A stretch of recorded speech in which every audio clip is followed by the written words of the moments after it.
Assalamualaikum warahmatullahi wabarakatuh. Kenalin, saya Marvel Putra Ayasa dengan NIM 2511111210028 dari Fakultas Kedokteran Gigi Universitas Lambung Mangkurat angkatan tahun 2025. Pada kesempatan kali ini saya akan membahas tentang reproduksi wanita. Lanjut.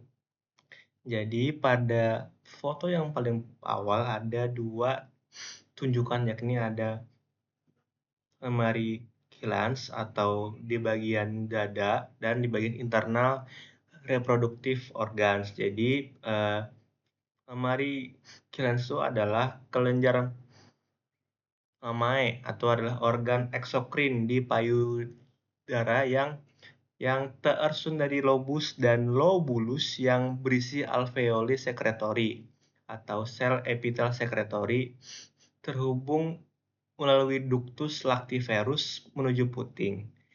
Jaringan lemak dan jaringan ikat stromal pengisi ruang antar lobus. Perkembangan mamae dipengaruhi hormon estrogen, progesteron, prolaktin, dan oksitosin. Jadi ini adalah di bagian dada gitu.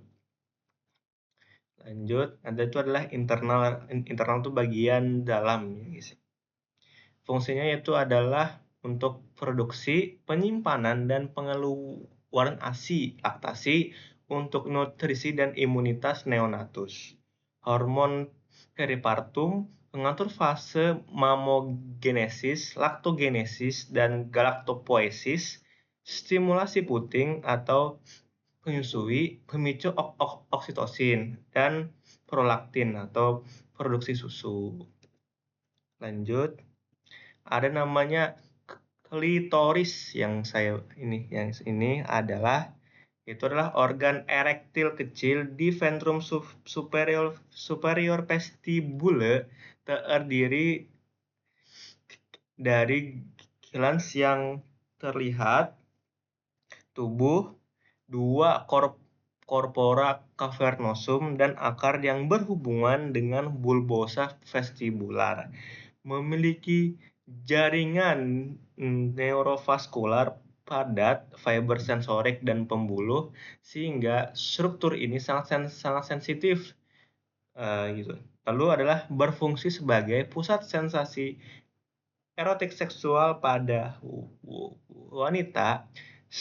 Stimulasi klitoris memicu sensasi seksual dan dapat memfasilitasi respon orgasme melalui aktivasi saraf sensorik dan sirkuit spinal atau hipotalame. Lalu ada labia minora atau bibir kecil.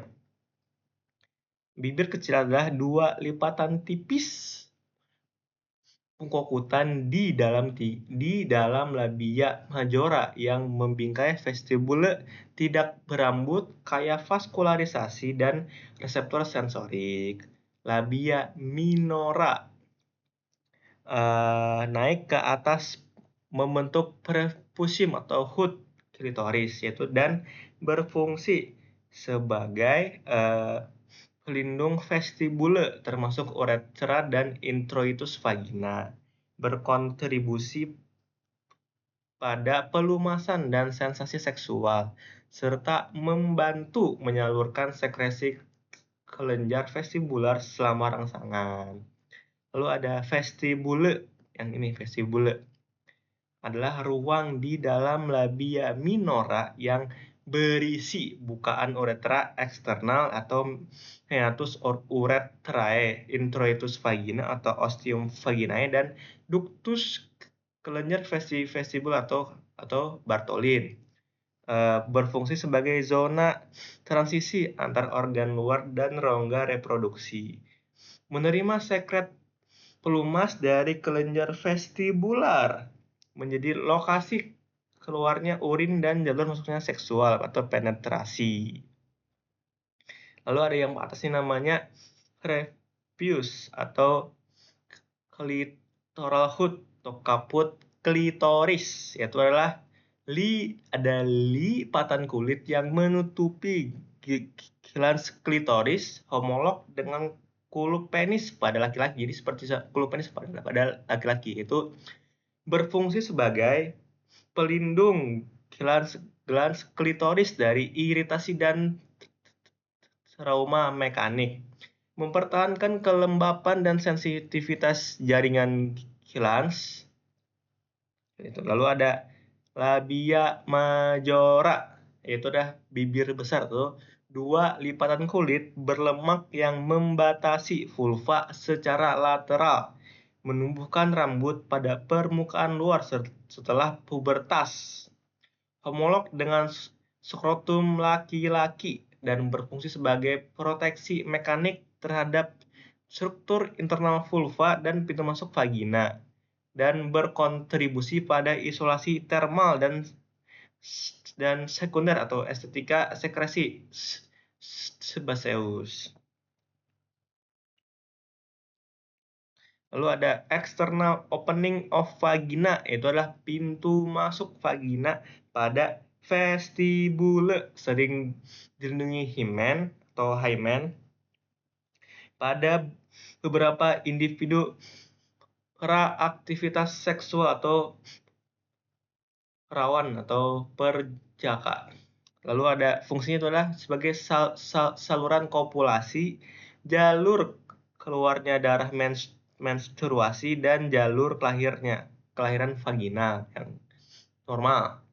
Lalu ada introitus bekerja bersama jaringan perineal untuk elastisitas selama persalinan. Lalu ada perineum, adalah area kulit dan otot antara vulva atau introitus dan anus, membentuk dasar perineal pelvis termasuk otot-otot dasar panggul, diafragma pelvis, dan urogenital serta fasia. Berfungsi untuk menopang organ pelvis, uterus, kandung kemih, rektum. Berperan dalam kontinensia serta meregang dan rekonfigurasi saat persalinan. Area ini juga penting untuk klinis, yaitu episiotomi dan robekan perineal. Lalu ada, ini banyak, saya mulai dari tuba fallopi atau oviduct, itu adalah saluran berpasangan. Maka ini ada di sebelah kanan, adalah saluran berpasangan yang menghubungkan ovarium dengan uterus. Tiap tuba terdiri dari infundibulum dengan fimbriae, ampula, isthmus, dan intramural segmen. Lalu adalah berfungsi untuk menangkap ovum setelah ovulasi, menyediakan lingkungan fisik biokimia untuk fertilisasi, dan memindahkan zigot awal ke uterus melalui aktivitas sila peristaltik otot. Lanjut. Terus ada fundus of uterus, yakni adalah bagian paling atas dan melebar dari uterus di atas ostium tubae uterinae. Permukaan fundus sering dievaluasi pada pemeriksaan obstetri saat kehamilan. Lanjut ada endometrium, itu adalah lapisan mukosa uterus, yakni adalah lapisan dalam uterus yang terdiri dari stratum functionalis dan stratum basalis. Endometrium dipengaruhi oleh estrogen dan progesteron. Perubahan morfologis dan molekuler menentukan kesiapan implantasi. Itu adalah berfungsi untuk menyediakan tempat untuk implantasi embrio, nutrisi awal, dan dukungan awal kehamilan. Respon hormon membentuk siklus menstruasi, maladaptasi endometrium terkait infertilitas, pendarahan normal, dan penyakit seperti endometriosis, hiperplasia, dan kanker. Lalu ini ada ovarium. Ovarium adalah organ wanita berbentuk oval yang mengandung folikel oogenik pada berbagai tahapan maturasi. Permukaannya dilapisi oleh epitel germinal. Lalu ber, lalu adalah berfungsi sebagai tempat produksi ovum melalui oogenesis, produksi hormon seks, estrogen, progesteron, dan inhibin yang mengatur siklus menstruasi, ovulasi, dan fenotip seksual sekunder, dan sebagai sumber oosit untuk konsepsi. Ada body of uterus, ini adalah segmen tengah uterus antara fundus dan cervix. Dinding ini terdiri dari endometrium lapisan dalam dan myometrium adalah lapisan otot polos tebal. Dan fungsinya adalah menjadi rongga utama untuk implantasi dan perkembangan janin. Myometrium berkontraksi selama persalinan. Endometrium berperan dalam siklus menstruasi dan implantasi. Lalu ada cervix of uterus, yakni adalah bagian paling inferior uterus yang menonjol ke vagina.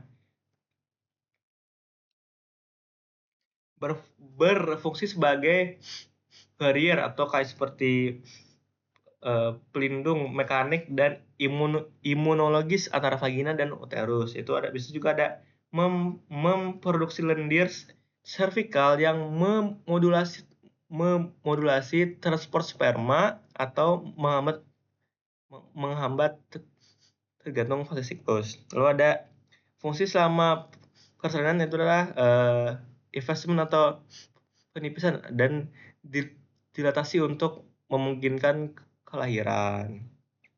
Terus ada vagina, itu adalah kanal otot mukosa yang menghubungkan serviks ke vulva. Berfungsi sebagai itu untuk saluran hubungan seksual, saluran keluarnya menstruasi, dan jalan lahir saat persalinan. Lanjut, ada ureter. Ureter adalah dua saluran otot yang mengalirkan urin dari ginjal ke kandung kemih. Letaknya ada di pelvis, berdekatan dengan struktur reproduksi. Lalu berfungsi sebagai transport aktif dan pasif urin melalui peristaltik ureter. Lanjut, ada bagian rektum. Rektum adalah segmen distal usus besar yang berakhir pada anus. Lalu ada bladder atau kandung kemih, itulah organ penyimpanan urin anterior terhadap uterus pada wanita.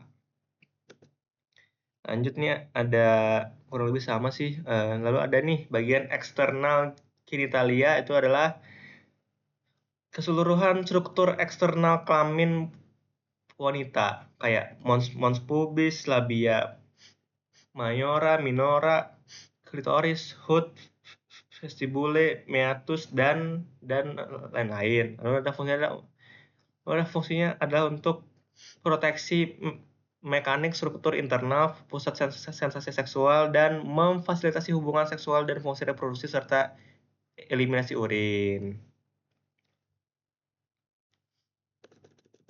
Oke, baik, mungkin saya rasa cukup. Salah hilaf mohon maaf. Wassalamualaikum warahmatullahi wabarakatuh.